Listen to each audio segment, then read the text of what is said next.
Bonjour à toi, ma chère amie Balance. Je te retrouve aujourd'hui pour la guidance, comme promis, des vibrations de ton année 2025. Donc, je t'encourage bien sûr à l'écouter, mais je t'encourage aussi à écouter les vibrations de ton signe ascendant et également de ton signe descendant. Puisque, oh tiens, on en a une qui saute, on va la garder. Puisque ce sont effectivement le mélange, c'est le mélange de ces trois signes qui fait que l'année 2025 vibrera pour toi et du coup c'est ainsi que tu auras le schéma complet de ces vibrations pour l'année qui démarre là, 2025. Donc si tu ne sais pas, si tu ne connais pas ton signe ascendant ou ton signe descendant, tout simplement tu fais une recherche sur internet et à partir de tes informations de naissance, tu obtiendras bien rapidement le résultat. Donc on va aller tout de suite sortir les lames correspondantes à cette guidance. C'est une guidance qui ne se présente pas comme mes guidances habituelles, une guidance en 12 lames. Donc on a la première qui a sauté. Alors déjà, voilà, je sais que tu ne vas pas forcément toutes les voir et les avoir dans le champ de vision de la caméra, mais je suis dans mon cabinet de soins là et mon bureau est petit, donc je fais avec les moyens du bord en quelque sorte. Donc je te les montrerai quand même au fur et à mesure, bien sûr, dans le champ de la caméra pour que tu puisses les voir au moment où je parlerai d'elles. Et voilà, j'en suis où? 1, 2, 3, 4, 5, 6, 7, 8, 9, 10, 11 et voilà la 12e. Donc c'est une guidance en 12 lames et avec bien sûr, comme j'ai l'habitude de faire, le dos de deck que je sors de suite. Et on va aller voir ce que ça nous dit tout ça. Alors la première lame concerne toi-même. Hein, c'est la carte du consultant et des intentions que tu as posées pour cette année 2025. Et là, on a une carte très positive avec la carte d'entreprendre. Je pense que 2025, c'est vraiment l'année pour nous, amis Balance, où il va falloir entreprendre ce qui est bon pour nous. Voilà ce que je reçois. Entreprendre ce qui est bon pour nous. Et dans le dos de deck, on a quand même la réalisation de soi, hein, et la confiance en soi. Et on a aussi le combat au sens positif du terme, et qui se marie très bien avec la carte entreprendre.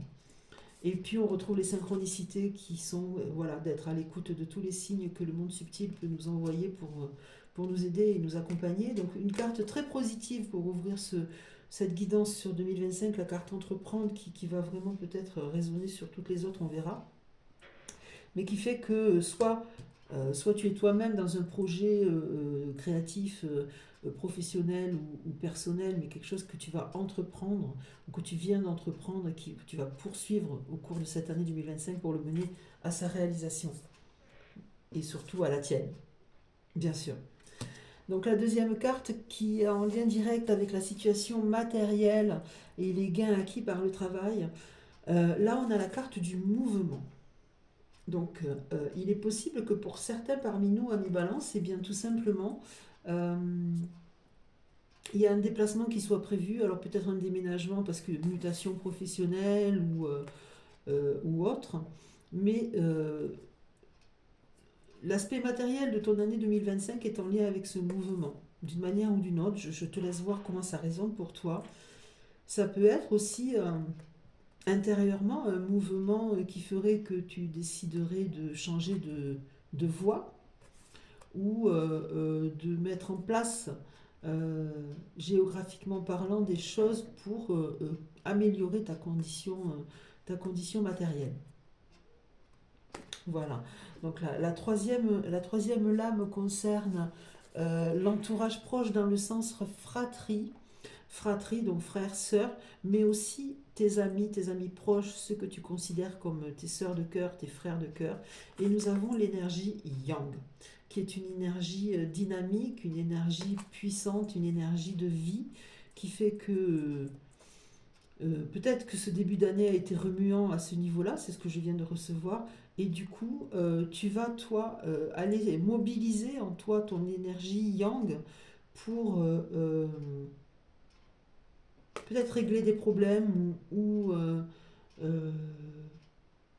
peut-être aussi que c'est pour aider, voilà, aider peut-être aussi au niveau de ces personnes-là. Elles ont besoin peut-être que tu mobilises ton énergie yang pour les aider à quelque chose, ou tout simplement que ça concerne soit parce que toi-même tu es un homme, soit ça concerne au niveau de ta fratrie un frère ou un ami très très proche. Voilà, mais il y a quelque chose qui se joue là qui va faire que tu vas devoir à un moment quelconque mobiliser cette énergie, cette force de vie en fait. Voilà, l'énergie yang c'est vraiment la force de vie. L'énergie yin qui est l'énergie féminine ça va être la douceur de vie. L'énergie yang c'est vraiment la force de vie. Et la quatrième carte qui est en lien avec le foyer également, mais là dans la filiation paternelle, avec tout ce qui est hérédité et patrimoine. Donc paternel, donc évidemment bien sûr ton père, soit géniteur, soit adoptif, soit l'image masculine que tu as eue et que tu as encore aujourd'hui peut-être qui a représenté pour toi voilà ce père, soit peut-être que c'est toi-même qui es un papa. Et là, nous avons la carte des difficultés. Une carte pas forcément à prendre sur le versant négatif, bien au contraire. Car l'issue n'est pas bouchée, contrairement à la carte du Styx, tu sais, la carte avec la barque là et qui va vers le canyon qui se rétrécit. Cette carte-là, elle laisse quand même une possibilité, puisque comme tu peux voir, la personne, elle tient un bâton. Et avec ce bâton, elle va pouvoir déblayer devant elle ces ronces qui lui barrent le chemin et elle va pouvoir reprendre son chemin. Elle va pouvoir continuer sa route et aller vers ce qui est bon pour elle, vers là où elle se dirige en fait. Hein. Donc, une carte pas forcément. D'ailleurs, en lien avec l'énergie yang, j'ai envie de te dire là tout de suite, cette énergie à mobiliser, parce que bien sûr, là dans ce jeu, les cartes, elles sont toutes positionnées sur un thème précis, mais finalement, elles matchent entre elles et elles se mixent entre elles. Et tu vois, la carte de l'énergie yang qui est ici, ça peut être aussi cette énergie à mobiliser pour aller déblayer ce chemin qui te semble bouché, mais qui ne l'est pas réellement. Je te laisse voir comment ça résonne pour toi. Et la carte suivante, qui est la carte 1, 2, 3, 4, 5, est la carte qui concerne les plaisirs, la joie de vivre, les passions et tout ce qui est autour des enfants, de la grossesse et des projets créatifs. Et on a l'ouverture du cœur. Ouvrir son cœur au plaisir et aux joies de la vie. Ouvrir son cœur aussi au sens sentimental du terme. Ça peut être une rencontre ou une union qui se concrétise et qui se confirme par peut-être un mariage, ou comme il y a la notion de grossesse, donc peut-être aussi l'idée de fonder une famille. Ouvrir son cœur tout simplement aussi aux autres, c'est ce que je reçois, pour peut-être partir dans la réalisation de toi à travers un projet créatif que tu portes en toi et dont peut-être tu n'oses pas parler. Du coup, on t'encourage fortement à ouvrir ton cœur et à en parler pour justement permettre sa réalisation. C'est ça que je reçois là. Hop. Et la carte suivante, qui est la carte 6, concerne le travail, les activités en général et la santé également. Et nous avons la carte du jugement. Il est possible là effectivement que pour certains parmi nous, et bien alors soit évidemment bien sûr ami balance, peut-être que pour toi ça résonne parce que tu es en attente d'un jugement ou d'un les résultats d'un procès ou d'un problème juridique. Ce que je vois aussi, c'est le côté par rapport aux activités en général et à ta santé. C'est peut-être que on te demande là justement, et c'est pour ça peut-être aussi qu'on te demande d'ouvrir ton cœur, on te demanderait tout simplement de ne pas porter de jugement trop hâtif sur ce que tu vis, ou sur ce que tes proches vivent. Je le revois, je le ressens là comme ça, tu vois, et ça résonne avec le côté paternel de cette lame-là, la filiation par le père. Ne sois pas dans un jugement peut-être trop hâtif. C'est pour ça que tout à l'heure j'ai pas fait trop de lien avec le côté paternel, c'est parce que je le ressentais pas encore et je le ressens maintenant.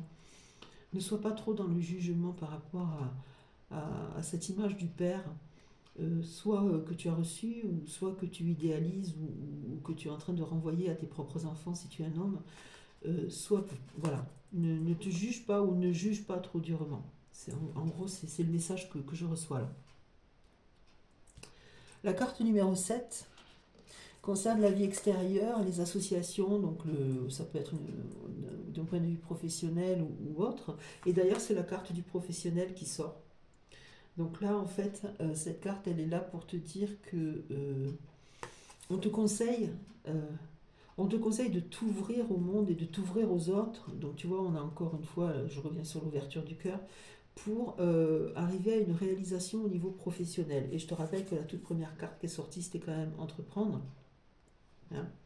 Donc je sens clairement qu'il y a un projet là, ou quelque chose, alors soit un changement d'emploi ou un changement de société. On avait le mouvement aussi, hein. On avait le mouvement qui était là. Donc peut-être un déménagement en vue d'une amélioration professionnelle, une association, une association aussi avec peut-être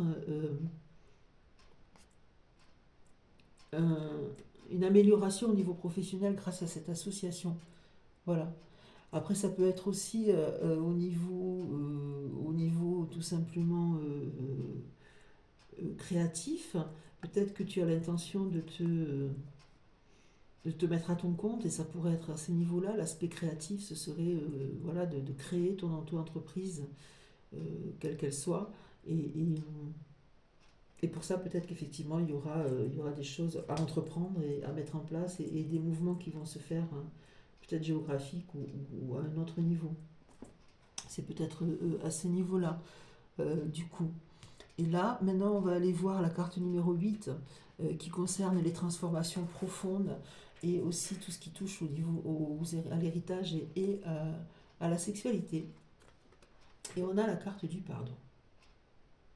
On a la carte du pardon qui résonne beaucoup, là, tout d'un coup, je la fais beaucoup résonner par rapport à cette lame numéro 3 qui était en lien avec la fratrie. Je pense qu'il y a quelque chose de l'ordre du pardon, là. Euh, je pense que sur les dernières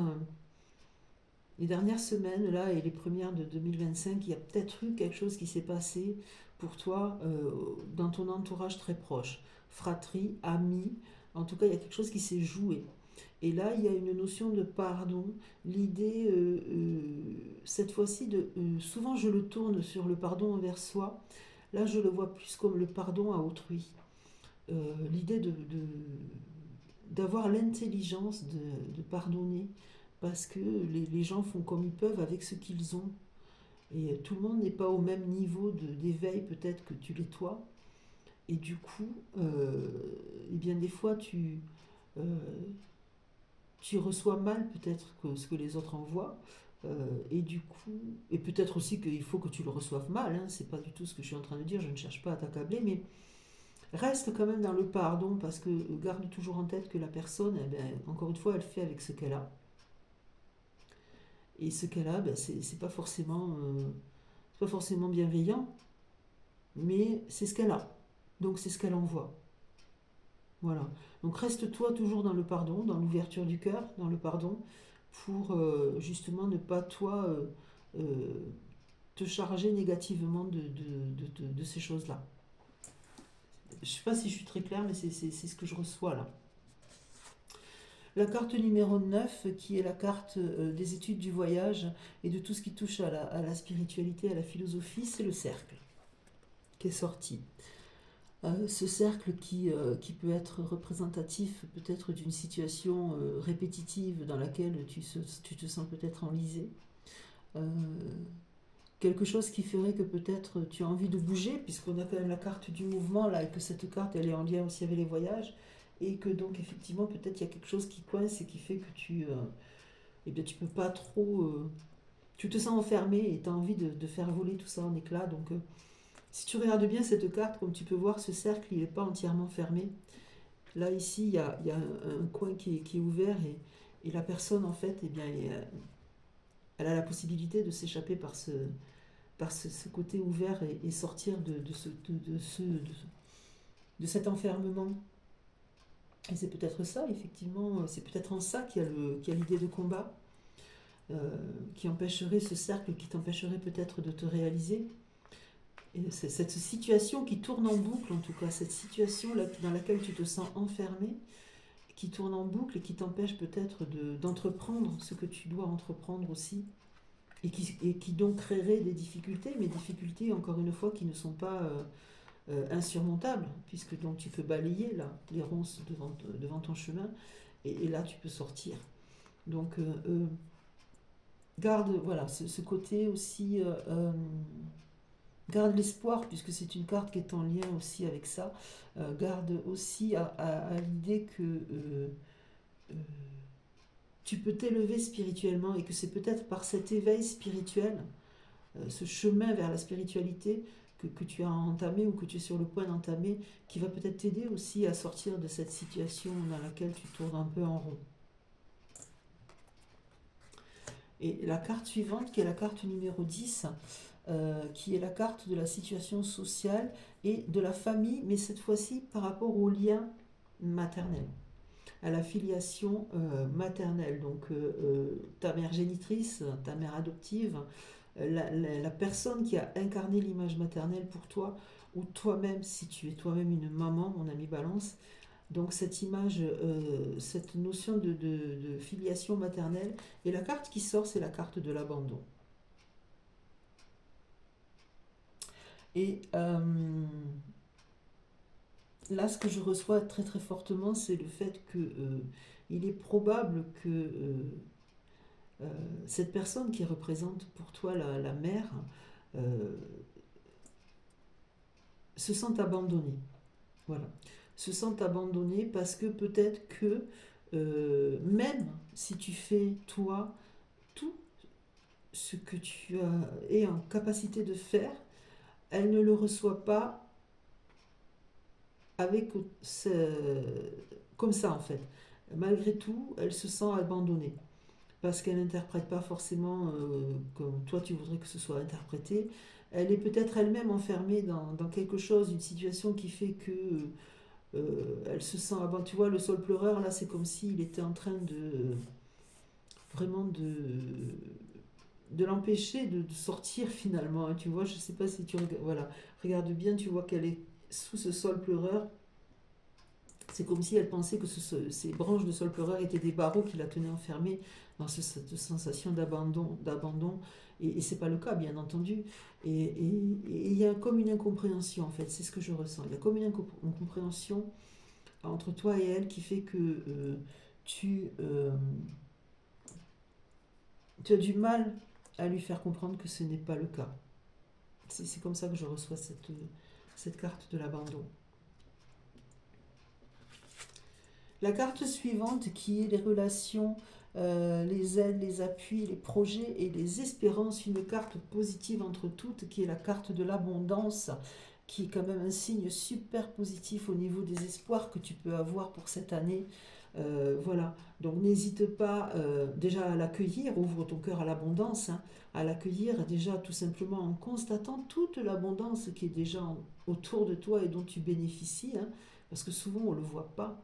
Mais le simple fait d'être en bonne santé, le simple fait d'avoir un toit sur la tête, le simple fait d'avoir de quoi se nourrir, de quoi se vêtir, de quoi se laver, de se maintenir en bonne santé, tout ça c'est de l'abondance. Et c'est une abondance précieuse. Alors bien sûr, on en veut toujours plus, c'est légitime, c'est très humain. Mais déjà, le simple fait de constater toute cette abondance qui est déjà en nous va faire que l'univers va entendre cette positivité, cette gratitude, et va continuer à nous envoyer de l'abondance. Donc reste dans cette gratitude envers l'abondance que tu as déjà pour toi-même générer encore plus d'abondance. C'est une carte super positive et continue à projeter cette abondance autour de toi aussi. Partage-la. C'est ce que je reçois là. Tu vois, dans les relations, les aides et les appuis, c'est vraiment toi qui peux être une aide et un appui grâce à cette abondance, tout simplement peut-être en apportant ton écoute bienveillante. Et c'est aussi apporter de l'abondance positive à quelqu'un et en recevoir. Tu vois. Donc c'est super, cette carte, elle est très positive. Et je termine avec la dernière carte, qui est la carte des épreuves, des luttes et des choses secrètes et cachées. Et c'est la carte du karma.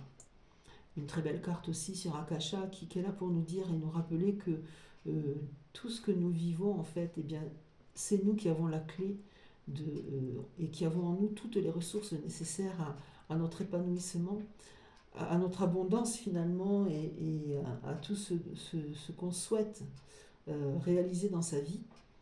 Et c'est nous, voilà, c'est nous. La clé du karma, elle est là pour nous dire qu'il n'y a pas de fatalité. Vraiment, c'est nous qui avons les clés. Et c'est à nous de nous en saisir. C'est à nous, voilà, d'avoir l'énergie de vie puissante, d'aller se saisir de cette clé, d'ouvrir son cœur et de sortir de ce cercle qui nous enferme là, et d'aller vers cette abondance et cette réalisation de soi. Oser, oser s'ouvrir à l'infinité des possibles, mettre la clé dans la serrure et s'ouvrir le monde des possibles. C'est ça, la clé du karma. Et je vais terminer avec une petite carte de Béline pour voir ce qu'il a, lui, à nous dire, soit comme complément d'information ou nouvelle information. Et là, il y en a une, hop, je vais l'attraper, qui est là pour nous dire quel est son message. Et nous avons la carte de l'accident. Une carte pas forcément à prendre au premier degré négative. Hein. Donc bien entendu qu'il faut être vigilant et qu'il faut faire attention. Hein. On n'est jamais à l'abri de toute façon d'un accident. Ce que je vois là, moi, à travers cette carte, comme tu peux voir, il y a cette tour là qui est en train de s'effondrer. Et moi, là, j'ai envie de la faire résonner, cette carte, avec le combat. L'accident, là, je le vois pas forcément comme un accident au sens premier du terme, je le vois plus comme un événement, c'est ça. Voilà, un événement qui va se produire et qui va, ça va être peut-être la fameuse difficulté en question, hein, un événement qui va se produire et qui va faire que ça va pendant un temps te faire penser que les choses sont bloquées, ou en tout cas t'inciter à faire autrement. Mais dans tous les cas, c'est pas quelque chose qui va t'empêcher de te réaliser. Je la ressens pas comme ça. La réalisation de soi, elle est sortie de toute façon avec la confiance en soi, on a quand même l'abondance, on a entreprendre, on a quand même énormément de cartes positives là dans cette guidance. Et je pense que c'est cet événement-là qui va faire que tu vas trouver en toi la force d'aller balayer tout ça, de te saisir de cet arc-là et de mener ce combat vers la réalisation de toi, de te saisir de cette énergie, cette vitalité masculine qu'on a tous en soi, hein, puisqu'on a tous en soi les deux, hein, la part féminine et la part masculine, et ça va t'aider justement à aller te saisir de cette part masculine en toi pour entreprendre finalement le positif pour toi. Voilà, c'est ce que je ressens pour cette année 2025 pour toi en mi-balance. Et je termine par une petite carte de l'oracle vibratoire, un joli petit oracle plein de douceur et de positivité aussi. Je vais simplement aller chercher une carte au milieu, par là, voilà, pourquoi pas. Et je vais te lire son message. Je vibre les miracles, je suis aligné aux miracles. Les miracles règnent dans tous les domaines de ma vie. Et les mots-clés de ton année sont vibration, miracle et alignement. Voilà. Donc une carte qui vient clôturer positivement cette guidance aussi, avec cette notion de miracle et d'alignement. Et c'est moi ce que je te souhaite, mon ami Balance, pour 2025, c'est d'accueillir, d'ouvrir ton cœur à tous les miracles de la vie, à tout ce que la vie a à t'apporter d'abondance et de positivité. Je te souhaite une merveilleuse année 2025 et je te retrouve très vite pour nos prochaines guidances. Ciao, ciao, ciao.